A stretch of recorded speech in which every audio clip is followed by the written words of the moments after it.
Second year में आने की स्कूल छुट्टी हो गया है और हम लोग घर जा रहे हैं पैदल पैदल। हमारे पापा का ट्रैक्टर गाड़ी पंचर हुआ है इसलिए आज स्कूल नहीं गया है। जूता भी बिक रहा है। हम जा रहे हैं घर पीछे घर पे जाएंगे। इसके बाद मेरे पापा का ट्रैक्टर गाड़ी खराब हो गया है तो ठीक करने का जाएंगे हम लोग।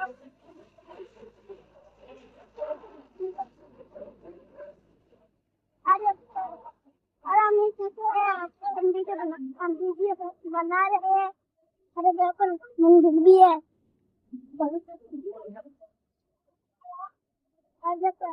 के बाहर से नहीं कर रहा है। हम स्कूल चल गए हैं। देख सकते हो।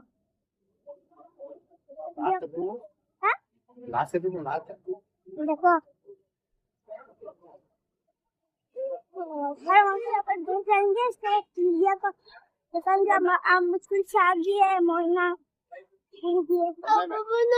और कभी उनका लाइक नहीं करते प्लीज उनको लाइक कर दो फॉलो करो तब उनको फॉलो करेंगे। Bye bye.